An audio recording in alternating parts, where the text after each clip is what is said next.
torque, feel the rush, engines roar, hear the hush. Fans united, racing hearts. In this game we all take part. Good evening, everyone. Welcome to our next episode of Toast the Talk. Wishing most of our viewers from India or Indians following from around the world a very happy Diwali. We also took a nice quick break around Diwali, but the latest race in Sao Paulo, Brazil shook us all of us off our slumber because the rains ensured there was a lot of action on the track, a lot of spin-offs, a lot of crashes. Fortunately, no one hurt, no one injured, but it really mixed up the entire qualifying, the sprint qualifying. I mean, when you looked at the qualifying setup, you're like, wait, am I dreaming? And then when the results came in, all the more confusion and action. Max Verstappen has been having a very bad season. It's been like Halloween for him, the second half of the season, but it suddenly became Diwali in Brazil. I'll ask our panelists, both Sathya and Naren, to speak more about that in a bit. But first of all, welcome, guys. Happy Diwali to both of you. And I know it's been a cracker of a race. So really want to hear from both of you some of the key highlights. Like I was telling them and I was telling some other people that the highlights package of the Brazil Grand Prix would be the almost same duration as the actual race because we just had so much action packed. Qualifying had 5 red flags, pretty much like my dating life. But let's hear from both Naren and Satya in terms of, you know, what are some key highlights that you want to start off with? So Satya, if you want to kick off with. So first one was with regards to qualifying that I did want to point out. It was more like them throwing out fastest laps. Like Q2 had around the two red flags. Q1 had two. Q2 had one. Q3 had two. It was just a red flag galore because the conditions were like that. And then the qualifier itself got postponed because it was raining that heavy. They had a Sunday qualifier, which is the first time in I think 70 years or something is when they are having a Sunday qualifier again. And then the race was, if ever there was a championship rival who was absolutely useless, this was what it proved. Like it showed two main things for me. One was the the aura that when we were discussing in the group, the aura that Lando seems to project, which is nil, and the fumble that McLaren has done.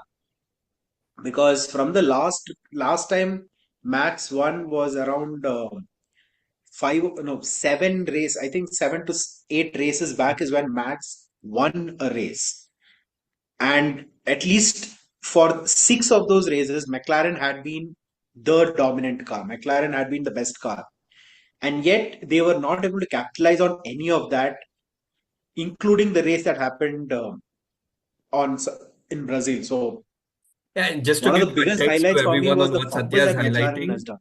is that Max, unfortunately in the qualifying, his lap time, the race got red flagged at that point that he got stuck in Q2 and he sort of got the 12th position. And because he had a penalty, he was 17th. Lando was with a better package, was at the top, and yet the results were exact opposite. So the point that he's making of how useless a contender he felt like, where he lost such a huge gap and margin, with the final result being Max being first and Lando being sixth, is the whole context to what Satya is highlighting of how do you Yeah, lose and the a big strategy that advantage. McLaren brought in as well.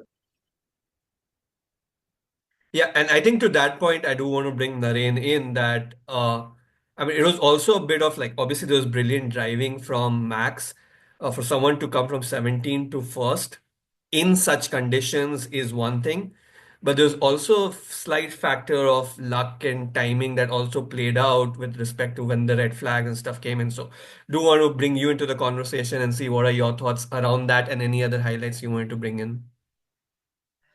Yes, thanks, Vivek, and to all the viewers, wishing you a very happy Diwali. Yes, I would like to add on to what Satya was saying with respect to how chaotic the race was, and also to add on to what you were saying about luck favoring. They say fortune favors the brave, but in this race, luck favored the brave, and so as my statement is how Alpine came into the second and third position.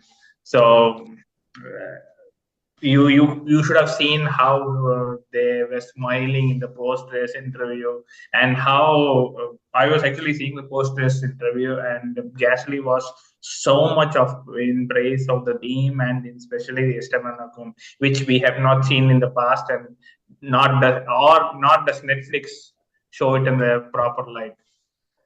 But if you see, I think we discussed also before the start of the podcast that of this entire season, Alpine has 49 points, and the bulk of the points came only from this race. 33 of it. Yeah. So, but then of course it depends on a lot of other factors. Probably if it was sunny in Brazil, we would not have seen Alpine coming on top. We had a lot of red flags. The entire track was wet. Not many people had perfect traction on the track. So all of this helped in actually Alpine making P2 and P3. So much so that at one point even Ocon was the race leader. So that's something that was a mixed bag in some of all the others that happened during the race, where it was all a mixed bag. Yeah. But But just on the Alpine one, they did bring up that in practice they were struggling. Practice was dry conditions, so they had like no expectations. It's when the rain came in, and the both Gasly and Ocon were like, there were a bunch of those IIT entrance exam guys who walked in and said that we are going to mark everything C in the multiple choice and see what comes, right? So, and it so happened that most of the answers were C, and that's what surprised them. yeah, That P1 everything just actually worked out. Gasly was P10, and I'm just looking at the results. Gasly was P10, and Ocon was P18. So that actually tells a lot about how you see things happening. See, luck did favor quite a bit with regards to the VSE.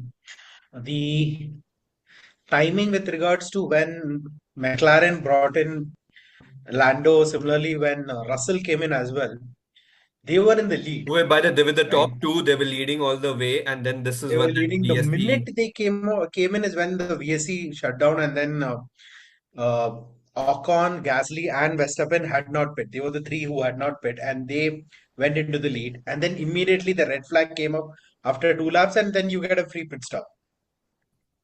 So it was the roll of the dice because nearly everyone behind them had pit. But I feel McLaren, hindsight is 2020, but then seeing that Max was not going to pit, they should not have pit Lando at all because ultimately his race is with Max. Irrespective of whatever happens in Brazil, his ultimate race is still with Max. And given that Max by then was nearly in the fifth place since everyone else had pit, they should not have brought Lando in. And on top of that, the fact that Lando lost the lead in lap one, corner one. How many races has this been? This is like his current trend. He gets pole, he loses it in lap one, and then he eventually makes it up. Usually it is with against Max. This time it was against Russell, but he still did the same thing. So Lando somehow he is. I mean, even though he's a championship contender, he's not up to mark. And on top of that, I know I might speak a bit more on this, is the fact that remember in Hungary when the team kept emotionally blackmailing Lando, saying, "Oh, you should not do this. You need the team. Oscar will help you." Oscar has not helped Lando apart from the sprint race. the I forgot the Grudgingly. race previously when Oscar and Lando were 1 and 2, and then Oscar went to the outside and overtook him at lap 1. This race, Oscar didn't even. I mean, you would expect Oscar to defend against Max so that Lando gets more time. Oscar did not do any defense against Max. Oscar just let Max go. He left the door wide open. First corner, Max just overtook, and Max did at least 3 to 4 overtakes at the same place prior to that. So Oscar knows he's coming, but also if Lando is losing this championship, it is not just blaming on him; it is also blaming on the team and his teammate. And I think for me, that personally, I feel it's McLaren not clarifying 1 and 2.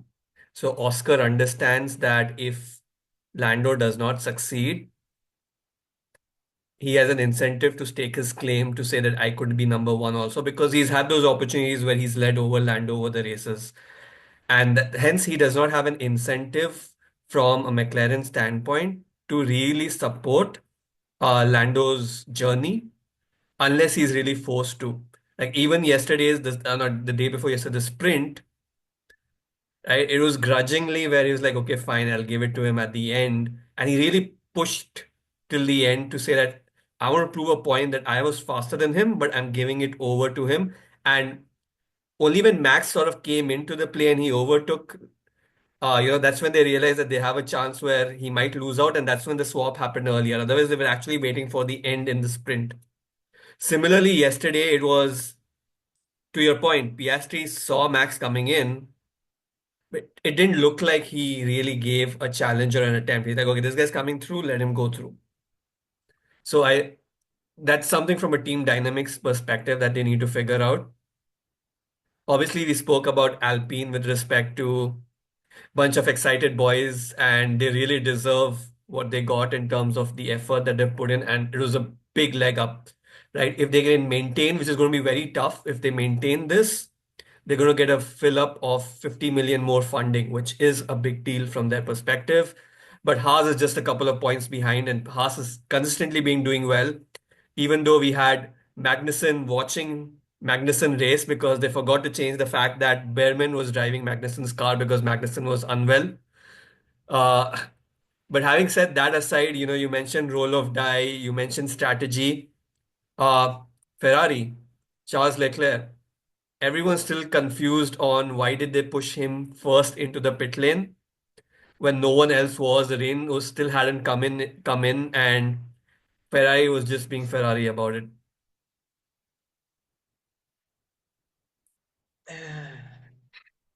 That says it all. But Like, considering that they are now closing in, right? Like Constructors' Championship, I really wanted to catch up was McLaren's leading, Ferrari second, Red Bull unthinkable of, but is at third, primarily because Max is the only one getting points. Perez has not been helpful, at least in the second half. The first half, he was barely there, but he was still getting some points in. Ferrari has a chance at potentially hitting the constructors, but what are your thoughts? Is it just mathematical, or do they really have an opportunity there? I can probably say now Ferrari is at 557 points and McLaren is at 593 points.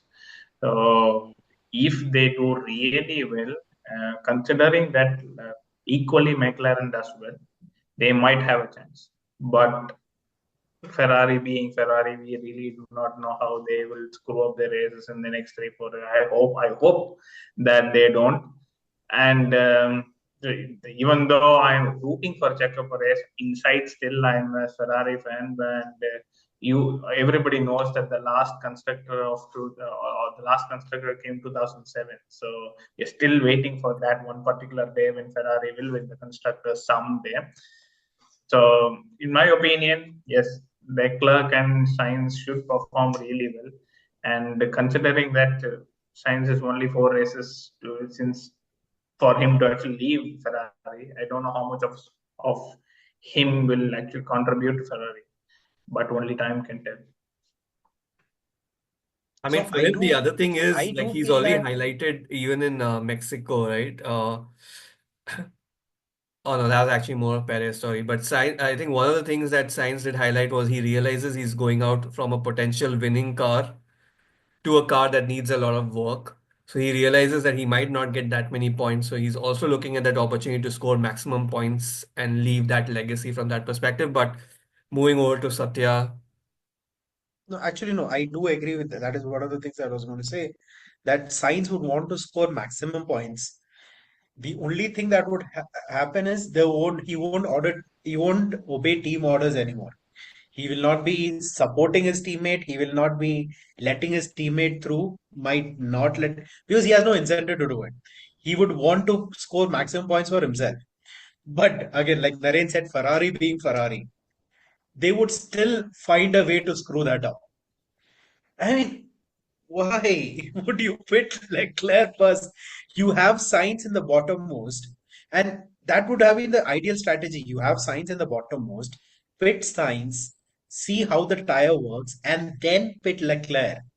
You pit Leclerc from the very beginning, he ends up almost just above Sainz, and then he's stuck in traffic, he can't move at all.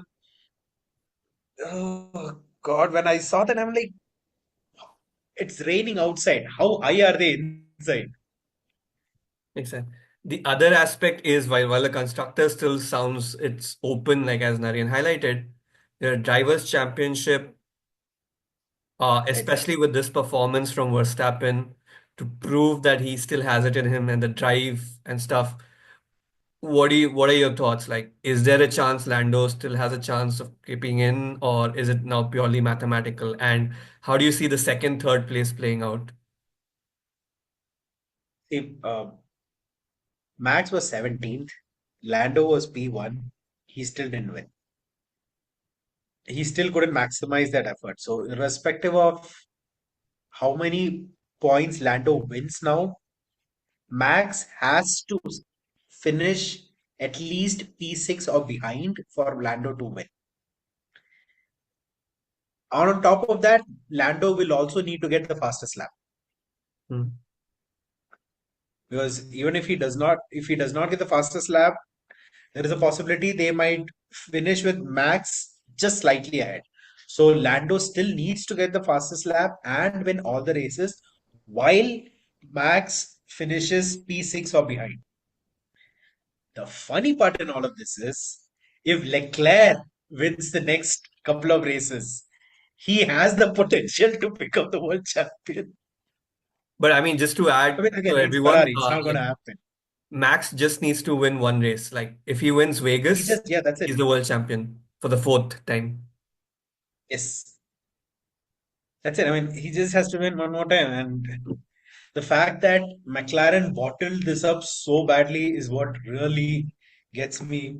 I mean, so because they were showing, I was just looking at their Formula One Instagram, and that they were showing the number of times Max has won. So if you see, the last time Max won was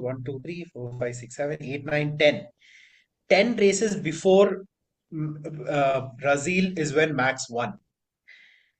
And after that, we had Russell, Hamilton, Piastri, Hamilton, Norris, Leclerc, Piastri, Norris, Leclerc, Sainz. These were the different winners we had when McLaren was easily the best car. Given that scenario, McLaren did not, I mean, because Max is this far ahead because the first 7 races, Red Bull won. Red Bull won the first seven Yes. races. That gave Max a really good boost to get that higher level. Because after that, it was multiple other winners rather than Norris winning all the time. Because if Makes sense. Norris had won all 10 of those races, he is going to be the world champion. Given that With he that, had the better car. With that, I know we've got so much more to speak about, and but I do want to close out our podcast as we prepare for our Vegas episode, which is going to come up soon. Will Max be crowned at that point? We will find out. Will McLaren figure what they need to do, or will Leclerc be the dark horse for Ferrari? I think a lot of options have opened up. The racing has become a lot more exciting, and hopefully, we don't need the rains to make it any more exciting, which as it has done. But once again, Naren and Satya, thanks a lot for being on the show and sharing your thoughts. Fan to fan, we toast the speed. 50 strong, our voices lead. McLaren hunts for Red Bull's crown. Ferrari roars in Monza town. Verstappen fights to stay in play. Hamilton shines like brighter day. Thrills and chills on every bend. The chase, it seems, will never end. Toast the torque, feel the rush. Engines roar, hear the hush. Fans united, racing hearts. In this game we all take part. Acceleration down the line. Echoes of the engines whine. From every turn to flag and pole. Speed and fire in every soul. Champions rise and champions fall. Toast the torque, we heed the call. Every story, every race. Fans together, keeping pace. From the corners to the straights. Anticipation never waits.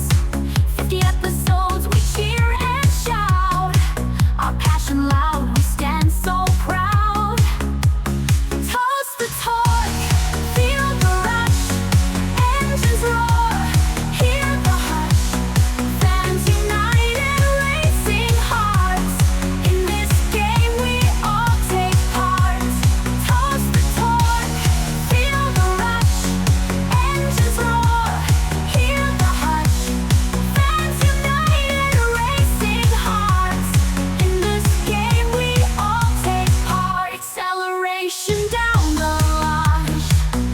Echoes of the engines whine. From every turn to flag and pole. Speed and fire in every soul. Acceleration down the lush. Engines roar, engines wash. Fans united, racing hearts. In this game we all take part. Acceleration down the lush. Engines roar, engines wash.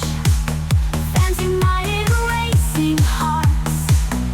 In this game we all take part. Acceleration down the lush. Acceleration down the lush. In this game we all take part. From the corners to the straights. Anticipation never waits.